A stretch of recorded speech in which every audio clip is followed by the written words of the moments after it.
All right, live from the S.STREET Media headquarters in New York, brings you another episode of the Real Leel Show. We are back here on S.STREET Media after a couple months, and there's been a lot of stuff that happened since I've been gone, and there's a saying that goes, you don't know what you have until it's gone. Well, guess what, ladies and gentlemen, I am back, and I am back for another episode, doing what I do best, which is keep it real and give my takes on the latest news going on in the world of sports and pop culture. So before I get into anything, I need y'all to hit some, subscribe buttons and some follows. Let's start off with S.STREET Media. Definitely follow them on Instagram, S.STREET Media. Same thing on YouTube. Definitely give them a subscribe and a follow. Then my channel at Real Leel TV. Once again, Real Leel TV, REALLEEL TV. So I'm gonna start off with this before I get into every other stuff. Start off with this, my intro. With Mike Trout, we gonna do something different. We're gonna talk some baseball right now. Mike Trout is finalizing a 12-year, $430 million contract with the Angels. I mean, $430 million. Money that a lot of people would never see in the duration of their life. The only chance they would get on is seeing it is on TV. Or when, somebody's playing the lottery and the lottery numbers come around. I mean, $430 million, people. Just think about it. 12 years, $430 million. This is the largest contract in professional sports history. All right? And I'm going to get into it. I mean, this guy, he's one of the best baseball players ever. All right? Nobody has started his career on the same pedestal as he had. I mean, he's having better numbers than Babe Ruth. I mean, guys that you just, automatically think, oh, yeah, he was the GOAT when it came to baseball off the top of your dome. I mean, he's surpassing these cats. I mean, a batting average of 307, 240 home runs, 648 RBI in 8 seasons. I mean, my gosh. I mean, this is GOAT status, ladies and gentlemen. I could have walked in here with a Billy Goat to open up this show, and I'm not a big fan of offering large contracts. Y'all know that. If y'all tune into my shows, the Real Leel Show, In the Huddle Sports Radio Show, you know that I am not a believer in giving a player from any sport a 10-year plus contract. I mean, to me, that's just like taking pills that your doctor didn't prescribe you. I mean, 10 years, listen, ladies and gentlemen, with the rate the society is going right now and the way how people is losing their minds and on drugs, we might not even be here in the next 10 years. I mean, all sorts of things is going on in the next 10 years. I mean, you hear the famous, zombie apocalypse for a lot of conspiracy theories. That might happen. We might not be here in the next 10 years. All right, we seen it with Manny Machado. He got his deal, surpassed 10 years, $300 million. We seen Bryce Harper get his 10-year plus deal. I think it was 12 years, actually. It was one of those. I think it was 12 years, $350 million. He got his deal. So, and I got on the show and this made it known that I wasn't a big fan of it.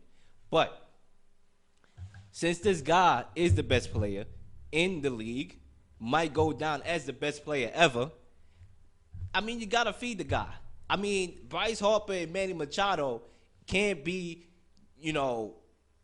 their performance can't be lower than this guy and get the big payday. I mean, so Manny Machado and Bryce Harper got $300+ million. It was only fitting that the best player in the sport right now get above that, and that's what he got. So I was gonna start my show wilding about a 12-year, deal. Like, what are you doing? But at the same time, it's something that the Angels had to do. Because at the end of the day, when somebody step up, guess what? You can't step back. You got to step up too, and you got to surpass the person. That's just the reality of life. So that's what it is. Now with the Yankees, dealing with Aaron Judge, I don't think, he's going to surpass $400 million. I mean, let's be honest. Sometimes we got to come to being realistic. You know what I'm saying? We know we want these guys. These guys want these big paydays, which I'm going to get into later. Le'Veon Bell wanting the big payday. Antonio Brown wanting the big payday. Even in pop culture, Monique, her battles with Netflix wanting the big payday. I'm not going to sit here and tell anybody what they're worth. Everybody knows and feels what they are worth. But sometimes there is something called being realistic, ladies and gentlemen. And that's what these people have to do. They have to be realistic at times. You know what I'm saying? So if you're the Yankees and you're Aaron Judge, you got to be realistic, all right? Because we're in New York, so I'm going to touch on the Yankees. Why would I not touch on the Yankees? Are you kidding me? So be realistic. I'm looking at something within the $300 million range and below. Not 400, not above. You're not Mike Trout. You're far from it. So be realistic. That's the only thing I'm asking for the Yankees is to be realistic. But as far as the big year, the 10-plus years deal, I mean, think about it. I mean, all right, so Manny Machado, I'm going to exclude Mike Trout in this because Mike Trout, he's a different breed, all right? So I'm going to exclude him from this. But Manny Machado, Bryce Harper, per se, 10-year, 12-year, 13-year contracts to play for the Phillies and the Padres. All right, 5 years. They give you 5 years. The next 5 years, they in their prime, and everybody like, woo, they work the money. Show me the money. They work the money, da-da-da. All right, you still got another 5 years to go after that. So let's get to the next 3 years, you know. Still good. We around year 8 of the contract. All right, still pretty good. Then we get to year 9, and he's terrible. He's washed up, you know, or let's flip back to 8. We get to year 8, and he's messed up. He's terrible. He's regressing. I mean, you still got 2 or 3, 4 more years left to go in the contract. So it is what it is. At the end of the day, I'm not the one making the business moves. I'm not none of these fan bases at the end of the day. But it is what it is. It is what it is. So, like I said, it's a deal that had to be done for Mike Trout because at the end of the day, he is the best player in baseball. And when his career is set in stone, I mean, he could retire today. Today, right now, what time is it, 6:15? He could retire at 6:16 and be in the Hall of Fame. But guess what? Right now and in the future, everybody going to know his name. So, ladies and gentlemen, subscribe to the channel once again. This is a little appetizer right now. Just a little appetizer, you know, before we had the dinner, the meal, the full-course meal of the real Leel. And I'm going to play a song real quick, and we're going to have this place buzzing. All right, and we're going to get to some more topics, and I'm going to explain what those topics are going to be. We have a lot. Ladies and gentlemen, you tuning in to the Real Leel Show. Let's get it.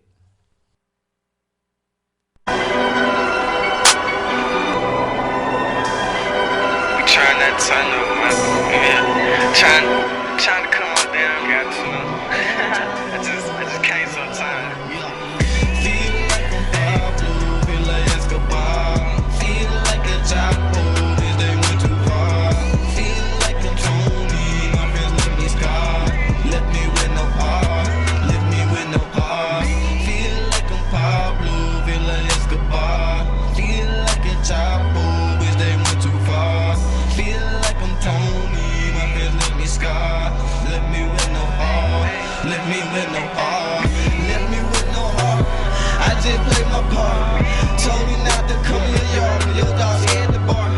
Lose situation in the pool with sharks. I'm plugged in, I can turn my pain into art. Young static shot, I give you bitches far. Put that bag over your face, now you're in the dark. Renovate the hotel in the pen now. I want the ransom, you come late, we chopping skin off. Don't pull up to the yoke, bring my cash, no window.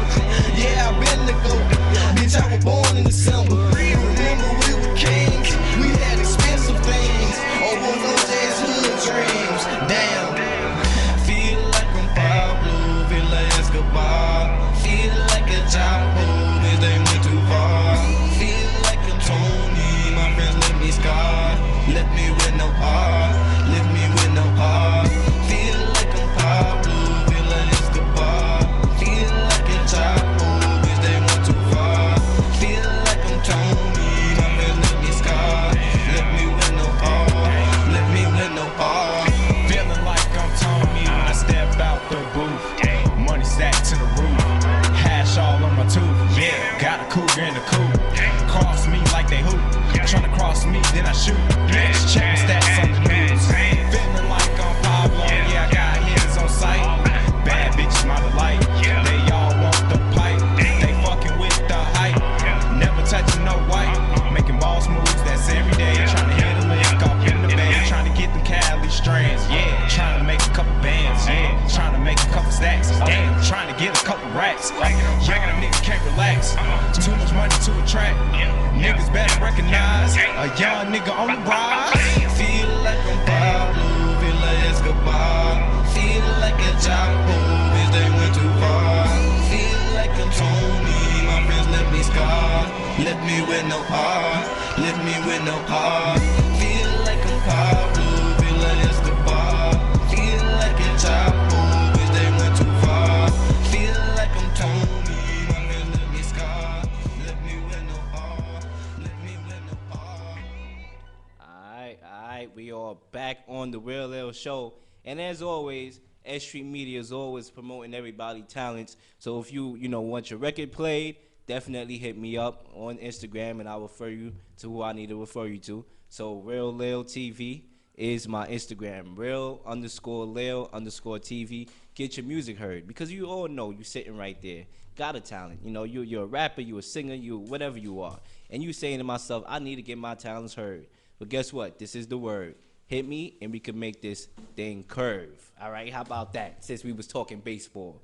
But anyway, ladies and gentlemen, back to the Real Leel Show. These topics that are going to be talked about today includes March Madness. Ladies and gentlemen, I hope you filled out your brackets. Because it started today. All right, it started at 12 o'clock, and we already know the kind of amusement park March Madness is going to bring us. For some people, it's going to be March Sadness because people are going to be crying. You have a lot of big babies out there on the court crying when their team go home because that's just what it is. It's not a game. It's not a 7-game series. It's a 1-game series. You lose and you go home. That's it. So I'm going to get you into some scores for today before I make my predictions and release to you my bracket and who I got playing in the Final Four and in the championship towards the end of the show. But for right now, let's move on. We also got my reactions to the OBJ trade from the Giants to the Browns.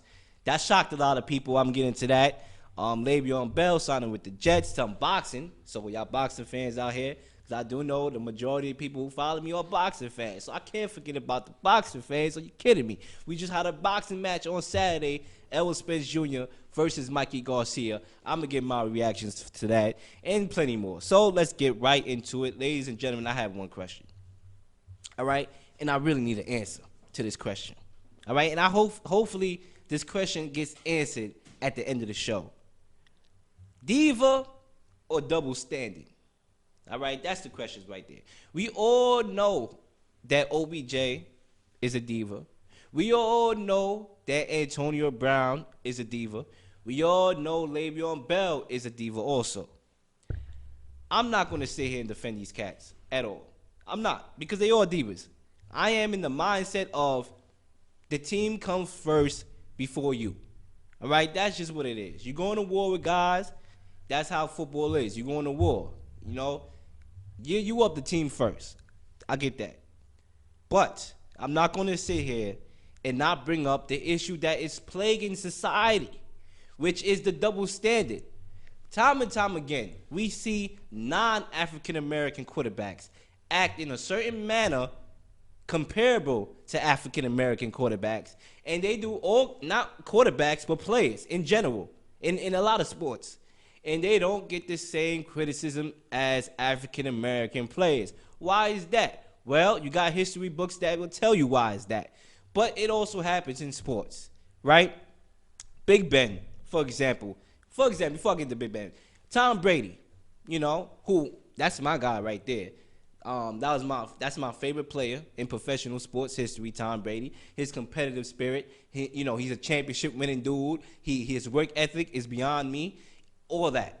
But I gotta give criticism where criticism is due. He's on the football field. He's yelling at his offensive coordinator at times. I've seen it a couple times where he yelled at his offensive coordinator when he threw a football at the bench, where he slammed his playbook or that tablet or whatever. I've seen that. But when OBJ tosses a football at a net or hits a net, he's a diva. He has anger issues. But when other quarterbacks do it, other players do it that are, let's say, Caucasian or, whatever, they don't get the same criticism at all. And we seem to not really look at that. This is the Real Leel Show. So I'm going to look at it. Big Ben from the Pittsburgh Steelers called out his teammates in press conferences. I mean, literally publicly called out his teammates. There was talk that a teammate said that he fumbled the football on a play purposely because his offensive coordinator Todd Haley wanted him to run a play that he didn't want him to run, and he fumbled it on purpose. You have Le'Veon Bell that just came out last night saying that this guy is not a good teammate. You have players, Antonio Brown in particular, that said he has that slave master mentality. But why is nobody criticizing Big Ben like that? This guy has had allegations in the past of sexual misconduct, but yet he's a saint. He's a saint. He could be a daggone pastor. And I don't understand that at all. Ladies and gentlemen, we have to hold the whole world accountable for the actions, not just a specific group. So for those of y'all who saying, you know, the Giants, congratulations, I'm happy. I'm a Giants fan again. We made the right decision. We got rid of a diva. Excuse me. There's divas, as far as I'm concerned, all over the goddamn world. Because this is America. This is the age of clout. This is the age of social media. They all over. It's like a plague society full of divas. Look at me. I'm flashing money. All this. So technically, there is divas all over. So for those of y'all Giants fans and y'all Steelers fans that are happy that Antonio Brown is gone because you consider them a liability, OBJ is gone because you consider him a liability because his actions. Technically, what has OBJ done wrong? Yes, I know he was on a boat partying on a yacht in Miami before a playoff game. That was where I could criticize him the most, when he dropped a couple passes in the playoffs. The one time the Giants went to the playoffs when he was there. One time, mind you. And then on top of that, all he did was express his desire of the game. You know, yeah, he hit a net. Okay, the net hit him back. Karma did his justice. Okay, what's going on? Yeah, this guy is not here committing felonies. He's out there having fun. Yes, it's a diva society. He's out there doing that. But this guy has been productive at the wide receiver position. And as far as I'm concerned, he is not the problem. Ladies and gentlemen, if the Giants, if Tom Coughlin and the coaching staff had handled him better when he got into the league, instead of letting him do what the hell he wanted to do, you wouldn't have this issue. You think for 1 second OBJ could be on the Patriots with Bill Belichick, the GOAT of a coach, and act that same way? Hell no. His behind probably would have got shipped out of Foxborough. So let's address the real elephant in the room. All right? The coaching staff of the Giants have a lot to blame with it. All right? A father disciplined his child. All right? A coach disciplined his players, right? But it wasn't none of that. They allowed this brother to do what he was doing. And it got to a point where they was fed up. I understand that. But it's your fault because you have a talent. Talent like that don't always come, ladies and gentlemen. Sometimes you have a lot of talented people in the world, all right? But you have transcendent talented people that come out in the world. You know, your LeBron James, your Zion Williamson, your Michael Jordans. You don't get these guys like that, all right? And it don't fall in your lap like that. And you got this guy out of LSU, a guy that made athletic plays that you will never see again. And you couldn't handle this the right way. So let's cut the nonsense, let's cut the shenanigans, and address the real elephant in the room, the Giants coaching staff. And that they're not the only one out of here. Eli Manning, he's washed up. He's literally washed up. He's done. So for those of y'all still holding on to Eli because he won you 2 Super Bowls. The last Super Bowl was in 2010. Right now we in 2019. Almost a decade ago that happened. Let the brother go. He's garbage. He cannot move. All right. No, he don't even have an offensive line, which is to his credit because you do have to block for your quarterback. But let's address the real problems on the Giants. It was not OBJ.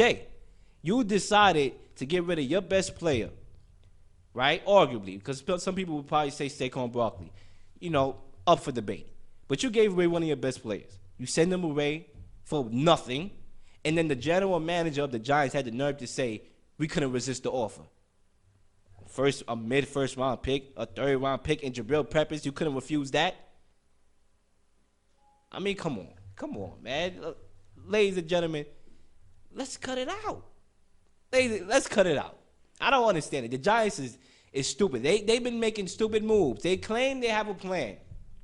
But I hope that plan includes drafting Dwayne Haskins, because it's about time they move on from Eli. All right, if you want Eli the Manning to have one more year because you financially obligated to, he has one more year left in the deal, you draft Dwayne Haskins and let him sit behind Eli Manning for half the season, and then you pull the plug. That's all there is to it. All right, I hope so, because Dwayne Haskins had his pro day yesterday, and the guy looked good. The guy was tossing the football all over the football field. All right, he's accurate. He knows how to make the throws. He knows how to, roll out the pocket and throw the ball deep down the field. You better draft Dwayne Haskins. All right, otherwise I'm not going to associate myself ever with the Giants. I don't care. All right, first of all, I'm not a Giants fan right now. I have family that is. All right, but because they're in New York and I reside in New York, I still have mutual respect.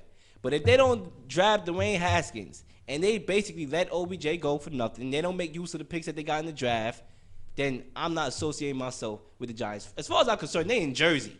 They stadium is in Jersey. So technically, they New Jersey Giants, not New York Giants. If we want to be geographically accurate here, and that's what I got to say. But with Le'Veon Bell now going to the Jets, it's a good move for the Jets. You got a young quarterback in Sam Darnold, who, obviously he's a young quarterback. He showed me a lot last year. I was impressed. Obviously the Jets is not a pretty good team. But I was impressed with the flashes that I see from Sam Darnold. Now you got Le'Veon Bell, a guy that can get you 4 yards a carry. Think about that. Yes, I wasn't the biggest fan of the pickup for a lot of teams, but for the Jets it worked. For the Jets it worked. And my consideration here is that basically Le'Veon Bell basically wasted a year sitting out because he wanted to be the highest paid running back in the world. And he was already the highest paid running back. He wanted more money. That's the thing when I started off the show. Being realistic. And he sat out a full year and basically getting less now. And I had people that argue with me saying, well, he's on the Jets. It's a big market. I mean, that's something. Okay. All right. So he sat out a full year to be on a big market. People saying, oh, it's Jersey. He don't got to pay taxes. So you mean to tell me the brother sat out the whole year just because he don't want to pay taxes? What is he, Wesley Snipes? Come on. I mean, you got to come to me better with that. You racing the whole year of your NFL career to not pay taxes? Please. Save that for the birds, ladies and gentlemen. Save it for the birds. I ain't buying it and I ain't selling it. Please. All right? But Le'Veon Bell in the interview yesterday, he had a lot of criticism for Big Ben. And that's the thing that I'm saying. He doesn't get the criticism that he fully deserves, Big Ben, because he is not a leader. Just because your offensive line is willing to defend you don't mean you're a leader to everybody else. All right? Just because you want to lead certain people and you don't want to lead the rest of the group doesn't make you a leader. Ladies and gentlemen, come on. But that's what I got to say about Le'Veon Bell and OBJ. Obviously, these trades happened last week, but I didn't get to talk about it. So, I wanted to dust up on that real quickly, and we're going to move on. But before we move on, I forgot to touch on this. The Browns, from the Browns' perspective, they're getting OBJ. They're getting a hungry OBJ. Obviously, sometimes you get overlooked. In this world, you have to have patience. Patience is the key. You want to be successful, you got to be patient. We in a I want it now type of generation. It's understandable. Sometimes you have to work with certain characters. You have to work with certain people because some people have potential. It's not there yet. And it's something that's guarding that potential of getting there. So you have to work with them. And it shows that sometimes when you are patient with these players, they could blow up. And if you're not patient with them, they will blow up. They will be who you thought they would have been, and they will come back and eat you alive for dinner in your dreams. All right? That's just what it is. We've seen it with, let's go to basketball. We see it with D'Angelo Russell. That's a prime example. All right? We all know about the situation on the Lakers when he took out his phone, flashing it in the locker room with Swaggy P, who was announcing that he was cheating on his girlfriend or whatever, and he posted it and it went viral, and it caused the friction between the teammates and the trust value, so they shipped him away for Lonzo Ball, who look at his stats. It's terrible. It's terrible for that. It's terrible for that caliber player. All right, for that person that we thought was gonna be the next Steph Curry, I'll say. He has potential, but I'm not seeing that full potential right now. But they moved on from Russell. And what Russell's doing right now? Oh, last time I checked, he just played in the All-Star game. Oh, my God. Where was Lonzo Ball? He was watching the All-Star game. You see how life works? Do you see how life works? I'm pretty sure, right, in the future, when I become this $50 million radio personality, let's say that, right?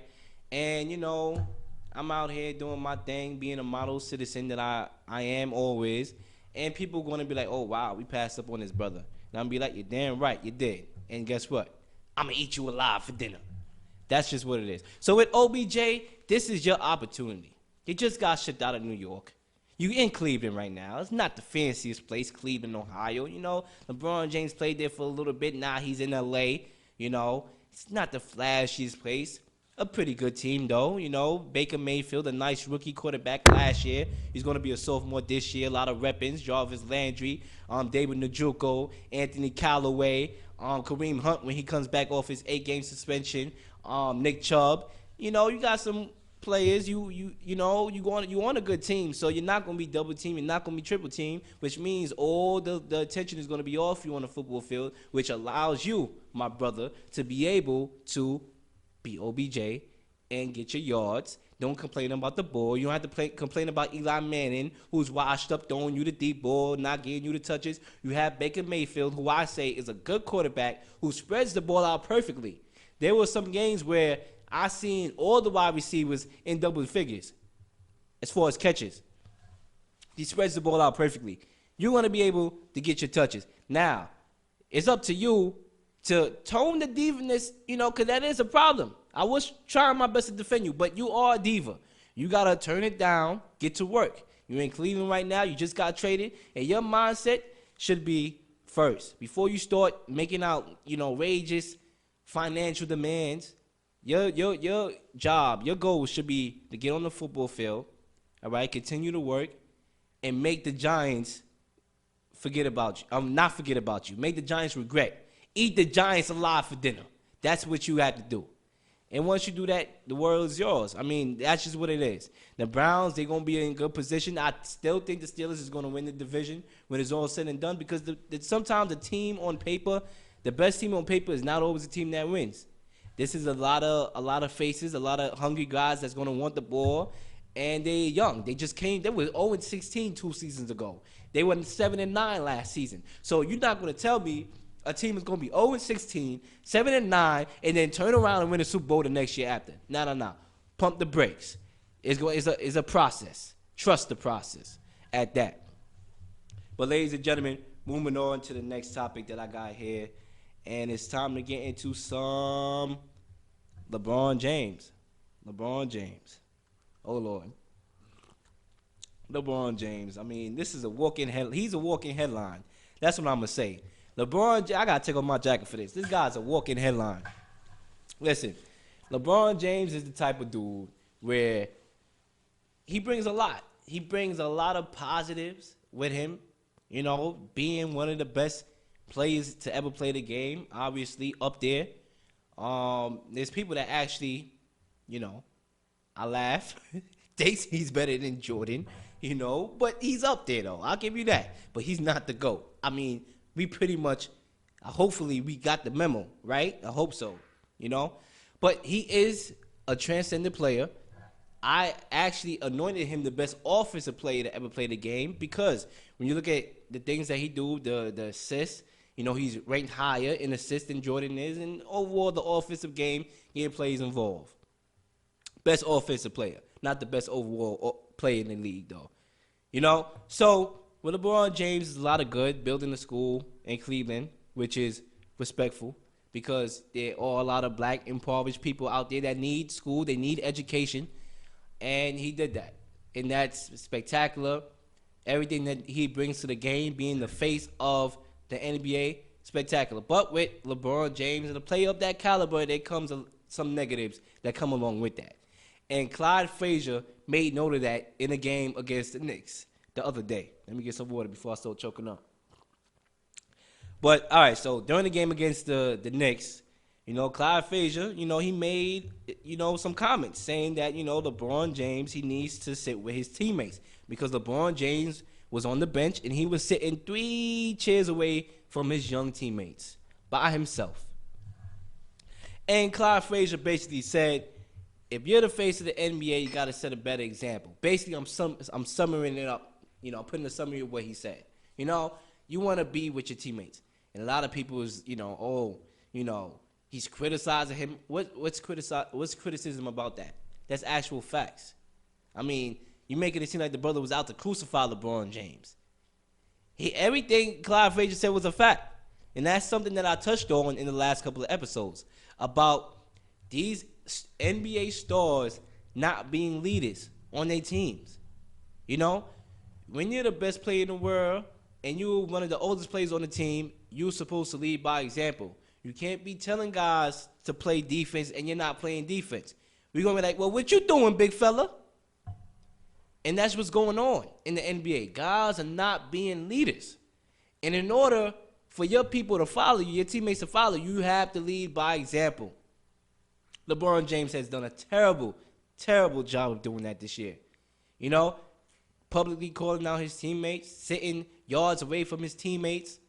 I mean, what example is that supposed to set?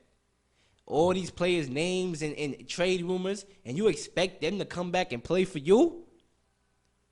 The only way they will play for you is they love the game. I mean, but it's hard to express that. When you know for the majority of the season you was going to get traded to New Orleans, where the crime rate is high, all right? And you could get shot on the way to the daggone game. Come on, man. Like, you got to do better than that. You got to sit with your teammates. It shows that he doesn't have respect for his coach also. That's what it is. LeBron James is known as the coach killer. As far as I'm concerned, I'm the first one who brought that up. And now I'm seeing this on all these radio shows on television. They must have been watching the Real Leel show because I've been said that. But people finally starting to wake up to that. I've been said that. He is a coach killer. He is a bad teammate. That's just what it is. And he has to do a better job of leading by example because you are the best player in the world. Your team is not going to make the playoffs. We know that. But you have to lead by example and sit with your teammates. I honestly thought what Kyle Frazier said about KD was way worse than what he said about LeBron. About, his championships don't mean nothing. I thought that was a little harsher. This wasn't harsh. This was actual facts. But, you have people like Damon Jones on Get Up, if you watch that show. And he's over here, defending LeBron James. Obviously, I know why, because, he once coached LeBron James. He was LeBron James' coach, like I said. And he's going to defend the guy, obviously. You're going to defend somebody that you know, right? He said, oh, me and LeBron James went out to dinner. Okay. That doesn't mean what Clyde Frazier is saying is wrong. If I go out to eat with a serial killer, let's say, does that make him innocent? No. He's still a daggone serial killer. So as far as I'm concerned, LeBron James has to be a leader, regardless if you coach him or not. Just because, you don't consider him as a coach killer, David Blatt will say something else because they was the number 1 seed, and he got fired as a number 1 seed. Are you kidding me? You cannot be higher than the number 1 seed. He still got fired, and he went to the championship the year before. What about these other guys that was having nightmares like Tyronn Lue? He tried to play it cool. He tried to be respectful with LeBron James, obviously. But he was out here having nightmares. He was throwing up. I was like, listen, I hope the brother make it. Honestly. What is Luke Walton going to do right now? Look at the brother at the media, at the press conference. This brother looks like he's ready to flee the country and go to Cuba. Look at all the things that's going on. Even when he was on Miami, he wanted to change the offense around. And Pat Riley wasn't having that. So guess what happened? LeBron James left and went to Cleveland. So listen, LeBron James is one of the best players in the world, obviously, and there's a lot of positives that go with LeBron James, but there's also negatives. He's not the coach's best friend because he wants to be his own coach, and that's just what it is. But he has to do a better job of leading that Lakers team because that Lakers team is young, and they look up to LeBron James. Half these guys was in middle school when LeBron James was in the NBA. You have to set an example. And that's what, it's not only LeBron James, Kyrie Irving on the Celtics. He has to set a better example because, you know, the expectations is high for the Celtics. They were picked to go to the finals. And right now they playing like they the pick to go home in the first round. So he has to set a better example too. Who else? Ray John Rondo sitting on the bench with fans. If I was a coach, you're going to be sitting with them the next game when you're behind and suspended because you're supposed to sit with your teammates. He got to set a better example. All these guys out here, even in football, Big Ben, he's the quarterback of the Steelers. People criticizing him. He got to set a better example. OBJ, Antonio Brown, the two divas, they got to set a better example. It's all around, ladies and gentlemen. This is the era of clout. This is the era of social media, and these players, they have to adapt and know that, all right, yes, you got to follow it, but you got to put that to the side. You have to put that to the side and do what you got to do. Do what you're getting paid to do at that. And that's just what it's going to be. And you know, on a real little show, I don't sugarcoat anything. It is what it is. I'm bringing everything to the table. But one thing I want to touch on is D'Angelo Russell. This is the guy. See, everything is tying together with what I'm talking about. You know, the divas that we tend to give up on, D'Angelo Russell was a guy that the Lakers gave up on. And like I said previously, he's showing the Lakers that they should have kept on to him and they should have worked with the brother. He's a prime example. Made the All-Star game this year. We already know about his situation in LA and why he got traded because of the cell phone social media incident. But now the brother is working hard. The brother is putting basketball first, and it shows. He put up 27 points in the fourth quarter 2 games ago, finished with 44 points to bring his team back from a 25-point deficit in the fourth quarter. I mean, come on. That's guys like that. You know, it's not always about how you start. It's about how you finish. And right now, this guy looking like he's trying to finish on top. All right, he's better than Lonzo Ball. The last time I was here on S.STREET Media and I touched on it, I said maybe better than Lonzo Ball. But now I correct myself a couple months later and said that he is better than Lonzo Ball because Lonzo Ball still have a lot to show me. D'Angelo Russell is the truth, ladies and gentlemen. And, you know, when it comes to the playoffs, I'm not going to sit here and lie to the American people because I'm a native New Yorker. I am a native Brooklyn guy. And the Brooklyn Nets is going to make the playoffs. Congratulations. I'm not going to sit here and say that they're all going to make the finals. But what I'm going to say is that watch out. They play together. They don't have the superstars, per se, of the Celtics with Kyrie. They don't have the superstars with Kawhi and the Raptors. They don't have the superstars with Embiid, indeed, who just achieved what he achieved yesterday. They don't have those stars. But they play together. Something that the Lakers is not doing, and that's why the Lakers is not making the playoffs. With LeBron James as their leader. Look at the difference, ladies and gentlemen. The Nets don't have the players, but they play together. Those guys, Spencer Dinwiddie and Jared Dudley and all these cats and the Russell, they play together and they having fun playing together.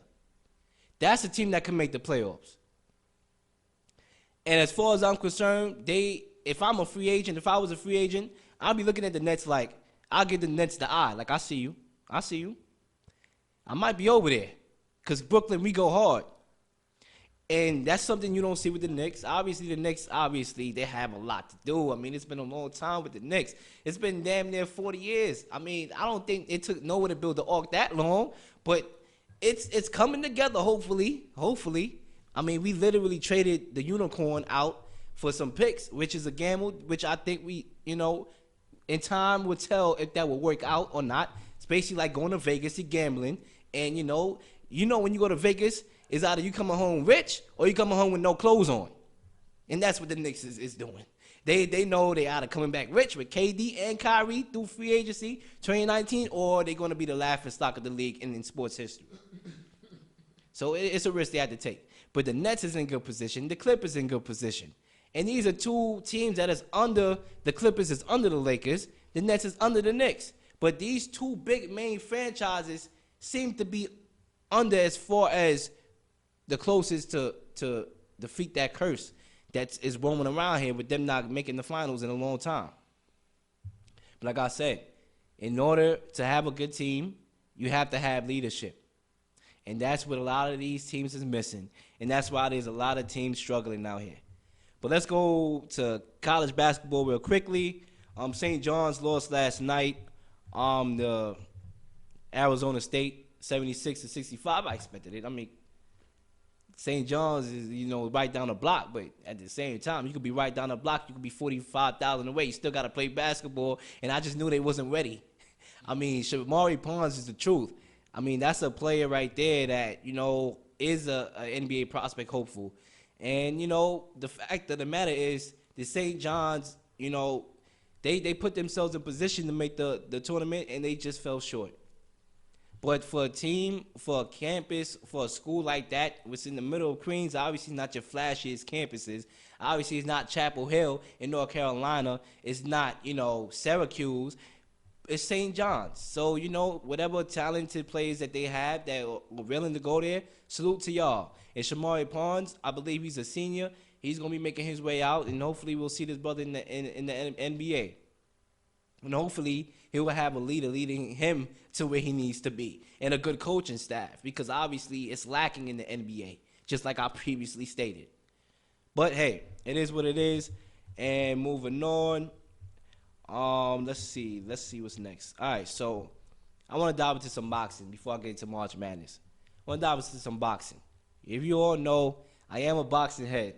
I have a lot of boxing people that follow me, and the majority of the people that follow me are boxing fans, so this is for you. Like how LeBron said, Cleveland, this is for you. Boxing fans, this is for you. Real Lil Boxing. So last Saturday, Errol Spence Jr., he retained his welterweight belt against Mikey Garcia. And I'm smiling because, at the end of the day, I told people, I said, listen, Errol Spence is the best welterweight right now in the world. You could throw me Terrence Crawford. And, you have an argument. But from what I saw in that fight against Mikey Garcia, and I know this brother's a lightweight moving up, but still, Errol Spence showed me a lot.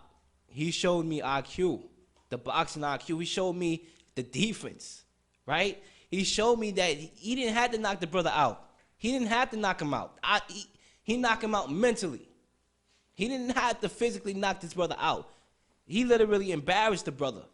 I did not give Mikey Garcia one round. There was one round that I said I was probably going to give it to him, which was the second, but that was out of the kindness of my heart.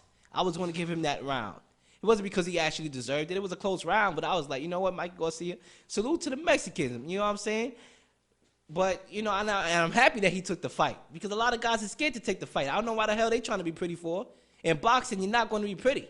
All right? You're gonna leave the ring with a black eye. I don't know why they trying to be pretty boy Floyd. But he took the challenge. Mikey Garcia said, listen, there's something I see in Errol Spence, and I want the fight. He called him out. He moved up in rate. Obviously, I didn't think he see what he saw on tape, because obviously he couldn't make that happen in the fight. I'm pretty sure he saw a punch coming his way, a right jab to the jaw, but I still credit the brother. You know what I'm saying? I still give him credit for getting in the ring, obviously. But he did take a bad beating. Now, if I was in his corner, I probably would have stopped the fight in round 10. He took a very bad beating, and I think, a fight with Lomachenko is more realistic for Mikey Garcia. A fight with Lomachenko, I think that would be an excellent fight right there. Lomachenko was considered one of the best pound-for-pound fighters in the world. To me, that would be a good fight. But at least he tried. At least he tried. I give him that. Now, Errol Spence, on the other hand, like I said, he's my number one heavyweight in the world. Cool as a cucumber. He's not over here raggedy. He's not over here, like the loud mouths in boxing history that we all know of, the guys that talk a lot of smack. Obviously Muhammad Ali, but Muhammad Ali backed it up. I'll give him that. He backed it up. He could talk all the smack he wanted to talk because he backed it up. Beating George Foreman and Frazier, he backed it up.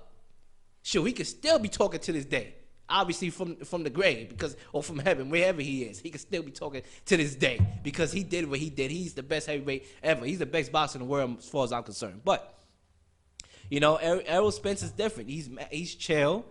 Obviously, he's not that loud. He's not as aggressive. But he can still lay a beating on your behind. And we'll see who he'll fight next. He wants to fight Pacquiao. And if I'm Pacquiao, Pacquiao do got experience. I'll give him that. He got experience, and Pacquiao's not scared to fight anybody. One thing I know about Pacquiao is that he will bring the aggressive spirit that a lot of guys afraid to bring. I mean, think about Broner, Adrian Broner when he fought Pacquiao. Literally, Broner only threw 12 punches in that fight and said, listen, I know I won that fight. What the hell was you watching? How you going to throw 12 punches and expect to win the fight? Please. All right, the hood wasn't backing you up on that one. I wasn't. I don't know what hood you talking about, because I wasn't. I mean, you lost. But Pacquiao's a guy that he lets his hands go. So, yeah, I believe that he will make the fight interesting, but I don't want that fight for Pacquiao. Pacquiao is halfway out the door. Obviously, he's going to retire soon. So you want to be, why fight the best in the division when you out the door? Maybe it looks good. Maybe it's a big payday because we all know Pacquiao can sell out. And I guess Spence wants that fight because it's a sellout fight. And, it will get him the large audiences, but still.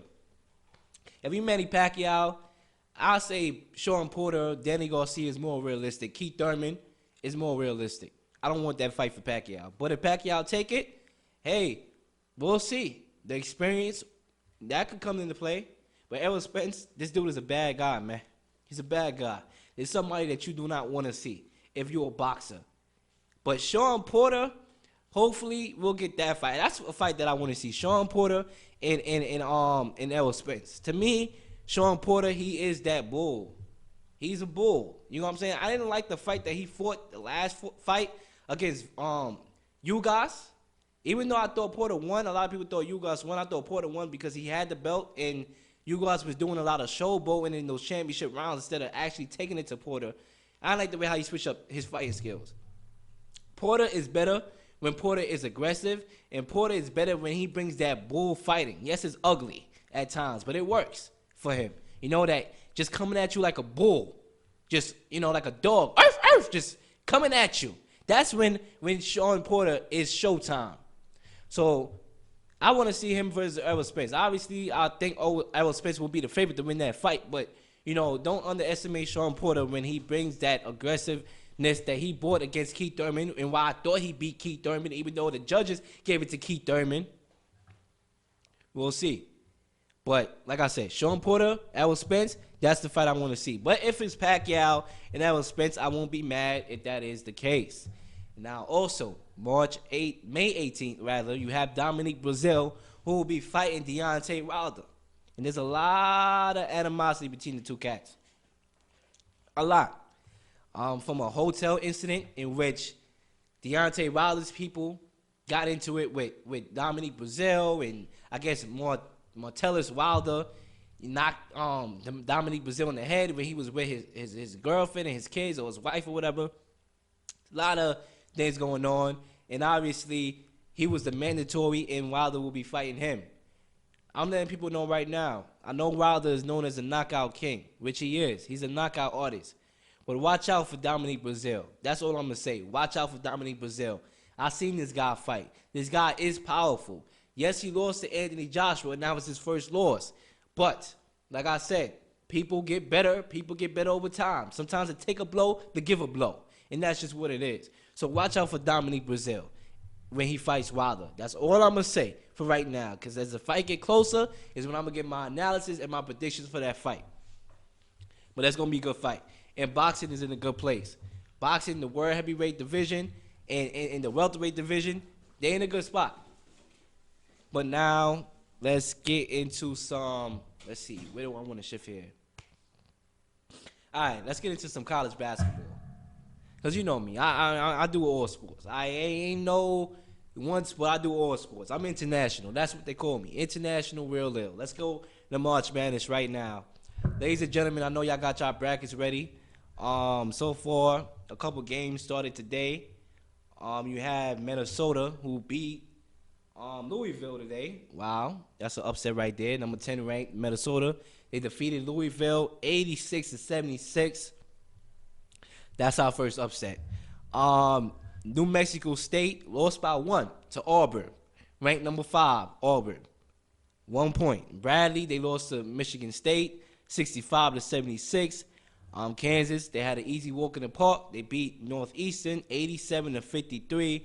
Murray State, I picked them to win this game too. Murray State, ranked number 12, defeated number 5 Marquette, gave them a old-fashioned beatdown, 83-64. I predicted Murray State to win this game, so my bracket looking pretty good right now to start.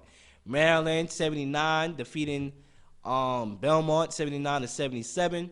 Florida State 76-69 over Vermont. LSU Tigers 79 over Yale. Who needs to stick to the academics, because we all know that's Ivy League. All right, stick to the academics. You get what I'm saying? But they lost today, 79-74, and that's what it is so far. So we got some more games coming on tonight. Obviously, Zion Williamson and the Duke Blue Devils play tomorrow against North Dakota State. And listen, man, Zion Williamson, that dude is a different specimen. Man. I talked about him a lot on my shows. I don't gotta get into this brother too much. All I just know is he's gonna be a transcendent player when he gets drafted number 1. All right, because I think any franchise would be foolish not to draft him number 1. And when he get in the league, whether it's to the Knicks or whoever, the Suns, whoever got that high draft lottery pick, he's gonna help that team. You know, he's gonna help that team. He and the Duke Blue Devils play tomorrow, and look, I predict the Duke Blue Devils to go far. How far? We about to find out. Let me get my bracket ready. All right, so in the Elite 8, I'm fast forwarding. This is my predictions, right? I hope none of these teams lost today, because then it's going to make me look like a fool.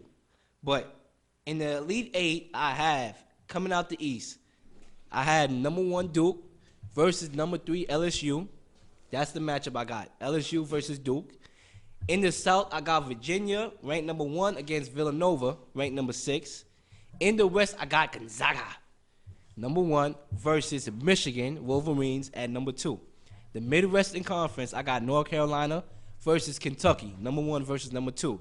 That's going to be a matchup right there. North Carolina and Kentucky, when these two teams meet, that's good right there.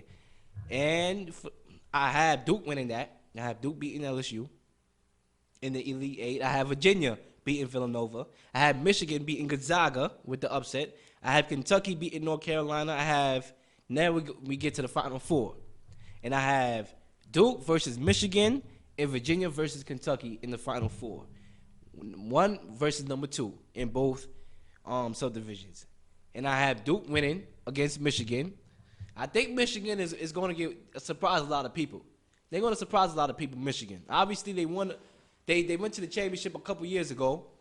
I believe they lost to Louisville, 2013, I believe it was, when Louisville got that belt, that championship vacated because of all the sexual misconducts. So they got the experience. I got Duke, however, winning that game, and I have Kentucky beating Virginia, and I have Duke versus Kentucky in the national championship. All right, the battle of the blue. Ladies and gentlemen, Zion Williamson leading the Duke Blue Devils against the Kentucky Wildcats. And who I got winning the championship? I'm going to go with Kentucky. I'm going to go with number 2, Kentucky. I believe Kentucky, this is their year of winning the championship. And I hope I'm right because, you know, there's a lot of money placed on these brackets. So hopefully they give me a big payday. You know what I'm saying? But I got Kentucky winning, and that's just what it is. But overall, ladies and gentlemen, before I close out, excellent show today. I'm glad to be back, obviously. I need y'all to subscribe to my channel on YouTube, Leel TV, REALLEEL TV. I have 2 sports shows. I have the Real Leel Show, obviously, and I have In the Huddle Sports Radio with myself and Kenny C. We'll be diving into a lot of sports topics, all that, different sports from golf to table tennis to hockey, whatever you want to name it. Hopscotch, you name it, skateboarding, We got it on that show. Also on the Real Leel Show, not only do we cover sports, we cover pop culture topics. And before I close, there's one thing I'm going to bring up. And I touched on it on my last episode to close out the show. And that was the Michael Jackson situation. Oh, my gosh. You know, I'm going to come straight with it this time. I'm going to come straight with it. You know what I'm saying? I have to be honest. I got to be honest. I was playing politics back then in that last episode. I mean, I kind of, you know, made my opinions known, but I was playing the politics of the game. Because we on the FCC airwaves, back then, in the last episode when I'm over there. We on the FCC airwaves. I don't want nobody flagging me down. I don't want nobody saying I can't say certain things and da-da-da. Next thing I get a big fine. You know what I'm saying? I have to protect the money in my pocket. You know what I'm saying? But since we on S.STREET Media, I can say whatever the fuck I want to say, ladies and gentlemen. And I'm going to just say this. Michael Jackson is being targeted. First of all, let's look at the tail of the tape here. And I'm not saying that because he's the king of pop. If the brother was popping young boys, it's a different story. But when the FBI is investigating you for 10 years, trying to get all sorts of dirt on you, and they can't do it, you have fathers committing suicide saying that I lied because I wanted to get paid. When two people in the past, Macaulay Culkin, whatever his brother's name is, that came out and say he didn't touch me. Listen, all right, so when it was Trayvon Martin, it was guilty till proven innocent, right? Right? So I'm applying that standard. Until proven, all right, he's innocent. Until it's proven. Why? Like I said, it goes back to what I was talking about in sports. This is why I'm bringing it up, because I'm the GOAT.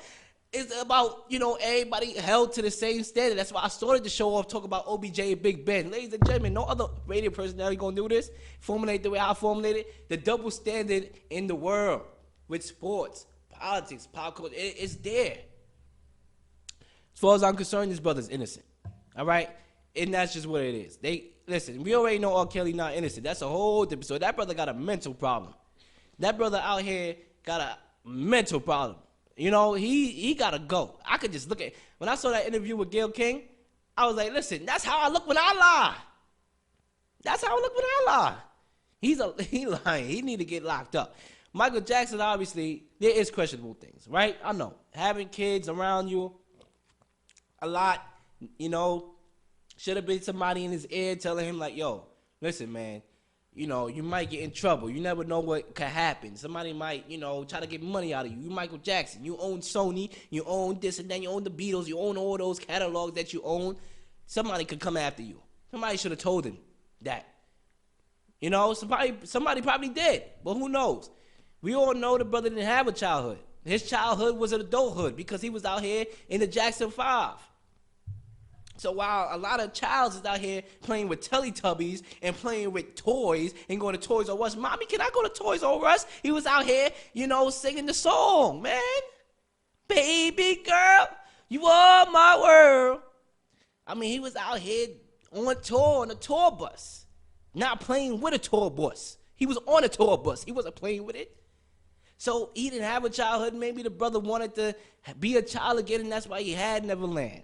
Listen, I don't know what went on in Neverland. I was in the American land. I was in New York land. I was in Brooklyn land. Still to this daggone day. But as far as I'm concerned, let's look at history, man. We all know Harvey Weinstein out here free. We all know these cats out here, doing what they doing. They free. They not black. They out here roaming around. But when it comes to the black fellas, anytime we sneeze, oh yeah, we got him. We got him. That's all they got to do is mess up. One slip. Oh, yeah, we got him. That's just how it is. And when a brother is not there to defend himself, and you have an opportunity to bring up old allegations, to make money off of it, to make a documentary, making the documentary sided to the fact that he's this monster, I'm pretty sure there were people that y'all could have interviewed, that y'all probably tried to interview, that wanted to speak on him in a greater light, that y'all was like, nah, that's not fitting the narrative. We try to get this agenda pushed out. I mean, come on. That like this happens so many times, over and over again, in life, that there is a double standard. So how do we fix it, ladies and gentlemen? How? I don't have the answers. I really don't. But we gotta fix it. As far as I'm concerned, the brother Michael Jackson is innocent. Who are they going to get up next? That's the question. Who's next? Is it going to be Moses? Is it going to be Jesus? They're going to try to get dirt on. Right? And then we're going to have a documentary for Jesus. And you know what that documentary is going to be called? Escaping the Passion of the Christ. That's what they're going to name it. Because they're coming after everybody. And that's just what it is. Ladies and gentlemen, the brother If Michael Jackson did what he did, honestly, I feel sorry for the victims. But as far as I'm concerned, the brother is innocent. And guess what? I'm going to still be playing Michael Jackson songs, and y'all can still beat it. And that's the Real Leel Show for the day, this episode. Tune in until next time, ladies and gentlemen. We out.